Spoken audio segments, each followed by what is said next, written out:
Bien-aimés, je prends un court moment avant la prédication que je m'apprête à vous partager, de faire mon mea culpa. C'est-à-dire que depuis plusieurs années, j'enseigne la parole de Dieu. Et je sais que Dieu m'a fait grâce de connaître beaucoup de choses, mais loin de moi, l'orgueil puisse m'habiter. Parce que moi, je ne suis rien et je n'ai pas l'intelligence, une intelligence charnelle pour comprendre les choses de l'esprit. Car seul l'Esprit de Dieu sonde tout, même les profondeurs de Dieu. Que Dieu en reçoive toute la gloire. J'ai enseigné pendant plusieurs années et malheureusement, j'ai cessé d'enseigner voilà environ 4 ans. Et je m'adresse à tous ceux et celles qui me suivent depuis, même avant ce temps, alors que j'étais tellement en paix, alors que je priais et que je n'avais de cesse de tourner les regards vers notre Dieu.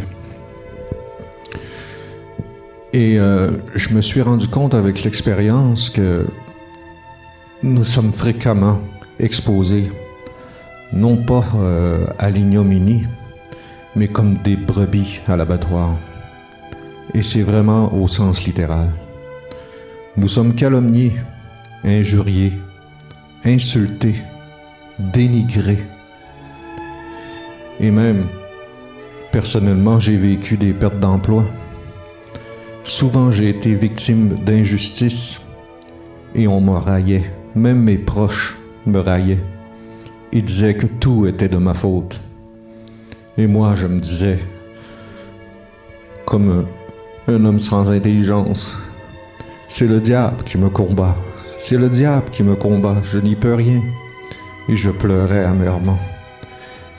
Et je tournais toujours mes regards vers l'Éternel et je lui posais la question, pourquoi toutes ces choses, Seigneur? N'as-tu pas dit que tu protégerais tes enfants? Et avec l'expérience, mes bien-aimés, après 4 ans de silence, dont je remercie grandement votre fidélité et votre amour pour la vérité, que le diable, rarement, il est mandaté pour nous faire du mal. Parce que nous savons que la parole de Dieu dit, de la part de l'Éternel, « Car de moi viennent les maux et les biens. » Et c'est alors que j'ai fait le lien, depuis toutes ces années, ces dernières années,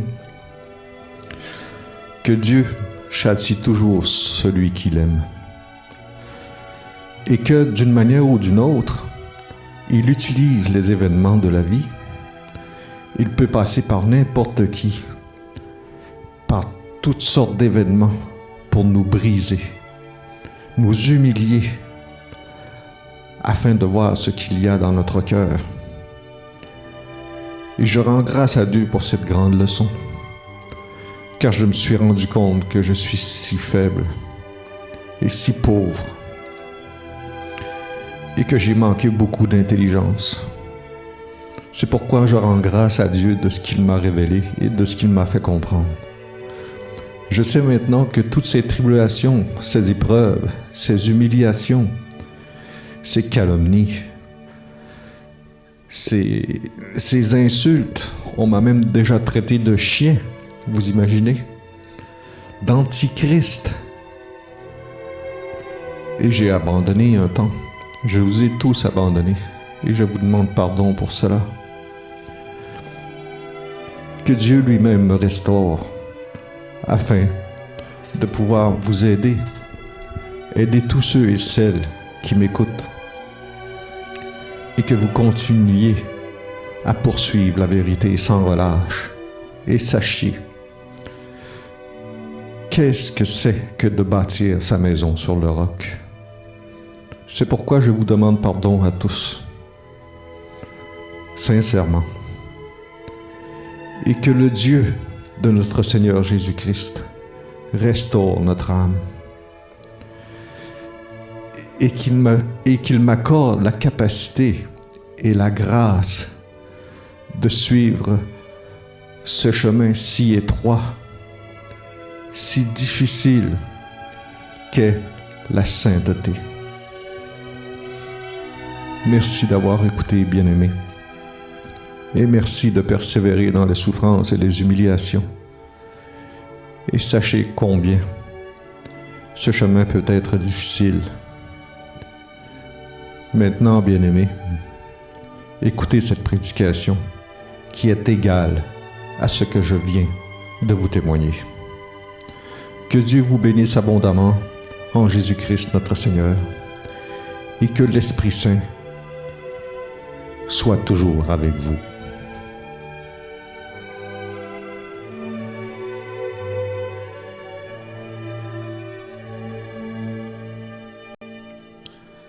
Prions. Père, nous te rendons grâce par notre Seigneur Jésus-Christ de ce que tu as manifesté ta grâce par ton Fils unique pour le pardon de nos péchés. Nous reconnaissons nos faiblesses devant toi et nous invoquons ton nom afin que ta parole pénètre dans notre cœur et notre âme et que tu nous accordes l'esprit de l'intelligence afin de te connaître, toi, le seul vrai Dieu, par notre Seigneur Jésus-Christ et de l'Esprit que tu as versé en nous. C'est pourquoi j'invoque ta grâce afin de non seulement pardonner nos péchés, mes péchés, mais aussi que tu me relèves d'entre les morts afin de comprendre ta parole qui est esprit et vie. Amen.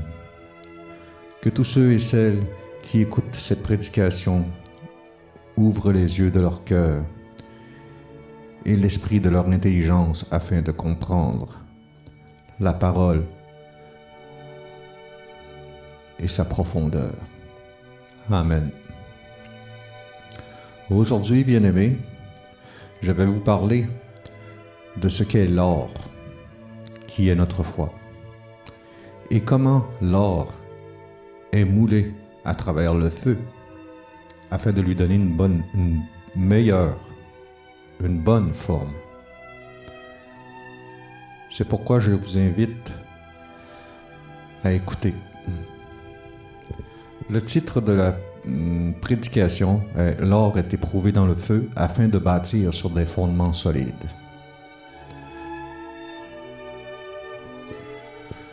Je vous encourage à écouter minutieusement et avec beaucoup de révérence toutes les références citées afin de bien comprendre ce que j'explique par la grâce de Dieu.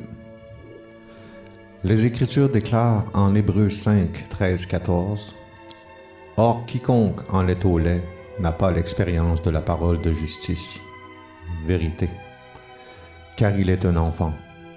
Mais la nourriture solide est pour les hommes faits, pour ceux dont le jugement est exercé par l'usage à discerner ce qui est bien et ce qui est mal. » Dans les passages que je m'apprête à vous citer et à expliquer, par la grâce de Dieu et de l'Esprit qui est en moi, il y a de grands trésors cachés dans ceux-ci. Autant dans les épreuves ou la souffrance, notre foi doit rester intacte si elle est vraie et sincère. Dieu permet toujours dans notre vie des épreuves, tribulations et souffrances, dans le seul et unique but de purifier notre foi afin qu'elle soit sincère et véritable. Car les pensées du cœur et les comportements se révèlent dans les épreuves. L'épreuve de la foi. Souvenez-vous, Deutéronome 8, 2. Souviens-toi de tout le chemin que l'Éternel ton Dieu t'a fait faire pendant ces 40 années dans le désert, afin de t'humilier et de t'éprouver, pour savoir quelles étaient les dispositions de ton cœur et si tu garderais ou non ses commandements.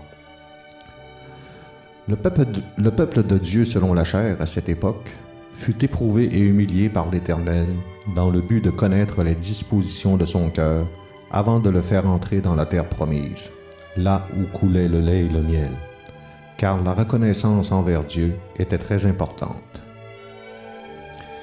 Imaginez maintenant, nous qui sommes l'Église spirituelle de Christ. Puisque ces événements étaient l'ombre de l'Église spirituelle de Christ, sans tache ni ride, nous devons prendre en considération sur ce qui s'est passé afin de ne pas donner le même exemple de désobéissance. Hébreux 4, 6 à 11. Ainsi, nous pourrons avoir une libre entrée dans le royaume de Dieu. Acte 14, 22. Car l'or est éprouvé dans le feu. Première épître de Pierre, chapitre 1, verset 7. N'oublions pas que Dieu est le Père des esprits. Hébreux chapitre 12, versets 8 à 10. Mais si vous êtes exempts du châtiment auquel tous ont part, vous êtes donc des enfants illégitimes et non des fils. D'ailleurs, puisque nos pères selon la chair nous ont châtiés et que nous les avons respectés, ne devons-nous pas à bien plus forte raison nous soumettre au Père des esprits pour avoir la vie? Nos pères nous châtiaient pour peu de jours comme ils le trouvaient bon, mais Dieu nous châtie pour notre bien afin que nous participions à sa sainteté. Il est donc clair que selon la parole du Seigneur qui est éternelle, et ce même sous la grâce, car la grâce n'exclut pas la responsabilité face à notre salut, et comme il est déclaré au premier épître de Pierre, chapitre 1, verset 24, où il est dit « Car toute chair est comme l'herbe, et toute sa gloire comme la fleur de l'herbe. L'herbe sèche et la fleur tombe, mais toute parole du Seigneur demeure éternellement. » Et cette parole est celle qui vous a été annoncée par l'Évangile. Nous avons donc la responsabilité de veiller sur nos voies en obéissant aux commandements de Dieu, qui, par la pratique de ceux-ci, nous accorde la sanctification nécessaire pour marcher dans la sainteté. Amen. Première épître de Timothée, chapitre 1, verset 5, déclare « Le but du commandement est une charité venant d'un cœur pur, d'une bonne conscience et d'une foi sincère. » Maintenant, examinons là où il est écrit en Luc, chapitre 14, versets 28 à 33. « Car lequel de vous, s'il veut bâtir une tour, ne s'assied pas d'abord pour calculer la dépense et voir s'il a de quoi la terminer, de peur qu'après avoir posé les fondements, il ne puisse l'achever et que tous ceux qui le verront ne se mettent à le railler. » Une parenthèse, nous pouvons penser au peuple d'Israël selon la chair qui ont rejeté pour un temps, Hébreux 4, 6. Fermez la parenthèse, en disant « Cet homme a commencé à bâtir et il n'a pu achever. » Ou quel roi, s'il va faire la guerre à un autre roi, ne s'assied d'abord pour examiner s'il peut, avec 10 000 hommes, marcher à la rencontre de celui qui vient l'attaquer avec 20 000? S'il ne le peut, tandis que cet autre roi est encore loin, il lui envoie une ambassade pour demander la paix. Ainsi donc, quiconque d'entre vous ne renonce pas à tout ce qu'il possède ne peut être mon disciple. Ici, il faut comprendre que Christ prenait un langage de l'esprit pour expliquer les choses de l'esprit, car c'est spirituellement qu'il nous faut les comprendre. Le principe de bâtir sa tour sur les bons fondements est exprimé dans le livre des Corinthiens.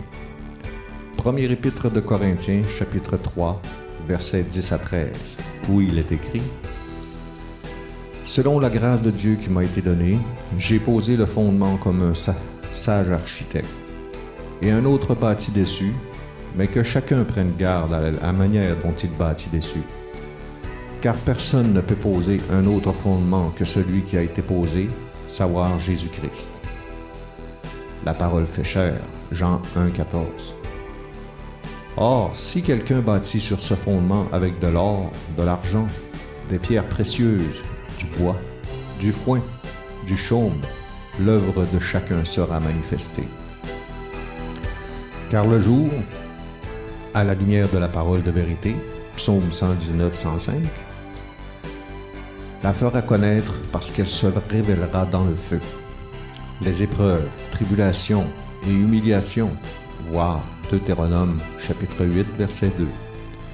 Et le feu éprouvera ce qu'est l'œuvre de chacun.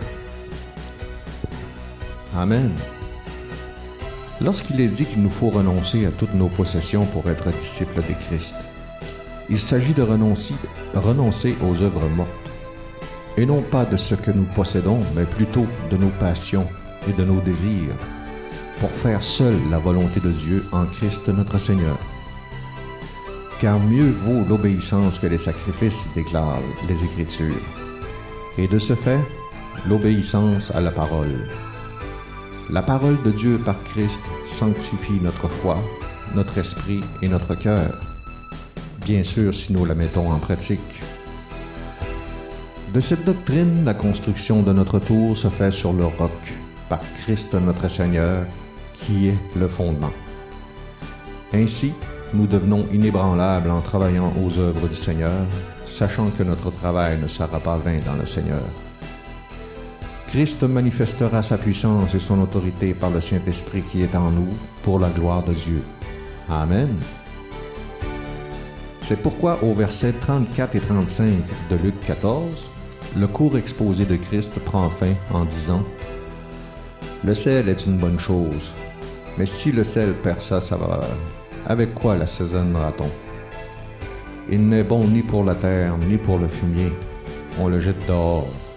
Que celui qui a des oreilles pour entendre, entende. » Le sel est utilisé pour drainer du goût envers certains aliments qui manquent de goût, de saveur, ainsi que l'utilité de conservation. Mais si le sel que nous utilisons pour ajouter de la saveur aux mets que nous mangeons manque de saveur, alors il ne sert plus à rien et sert seulement à être jeté au feu. De même, celui qui dit aimer le Seigneur et n'obéit pas à sa voix n'aime pas le Seigneur. Luc chapitre 6, verset 46. Il n'a renoncé absolument à rien dans sa vie et continue à faire sa propre volonté et non celle du Seigneur. Il ne prend que ce qui lui plaît pour sa propre personne. Luc 14, 33. Ainsi, la parole qu'il prêche n'a aucune saveur et de ce fait est près d'être jetée au feu. Souvenez-vous de Matthieu chapitre 7, versets 21 à 23, où certains, lors du retour de Christ, se disant être croyants et disant aimer le Seigneur, qui, par le pouvoir qu'ils avaient, disaient au Seigneur, « N'avons-nous pas prophétisé en ton nom? N'avons-nous pas chassé les démons en ton nom? Et n'avons-nous pas fait des miracles en ton nom? » Excusez-moi. Malgré toutes ces bonnes œuvres, ces gens qui se croyaient croyants et aimant le Seigneur sont rejetés. Pourquoi cela? Parce que le contexte nous démontre dans les versets précédents que pour porter de bons fruits, il faut que l'obéissance à la parole du Seigneur soit pratiquée. Ainsi, les fruits de l'Esprit, de Galates 3, 22-23, sont manifestés. Nous pouvons donc finalement comprendre que les afflictions, l'humiliation et les épreuves produisent en nous, au-delà de toute mesure, des fruits paisibles de justice et de sainteté lorsque nous lisons en Romains, chapitre 5, versets 1 à 5. Étant donc justifiés par la foi, nous avons la paix avec Dieu par notre Seigneur Jésus-Christ, à qui nous devons d'avoir eu par la foi accès à cette grâce, dans laquelle nous demeurons fermes. Et nous nous glorifions dans l'espérance de la gloire de Dieu. Bien plus, nous nous glorifions même des afflictions, sachant que l'affliction produit la persévérance la victoire dans l'épreuve, et cette victoire, l'espérance. Or, l'espérance ne trompe point, parce que l'amour de Dieu est répandu dans nos cœurs par le Saint-Esprit qui nous a été donné. Amen. Donc, au final, construire sa tour selon Luc, chapitre 14, 28 à 33, est une belle image de ce qu'est le chemin étroit et resserré qui mène à la vie, et que ce n'est pas une mince affaire, considérant tout ce que cela implique. En effet, il nous faut voir à la dépense, savoir si nous aurons suffisamment pour terminer sa construction, et ainsi ne pas être raillés pour des motifs de non-conformité à la parole du Seigneur et être rejetés à l'avènement de notre Seigneur. Amen. Que Dieu, le Père de notre Seigneur Jésus-Christ, affermisse notre foi en son Fils, afin que nous puissions l'honorer, l'aimer et lui rendre gloire à jamais. Amen.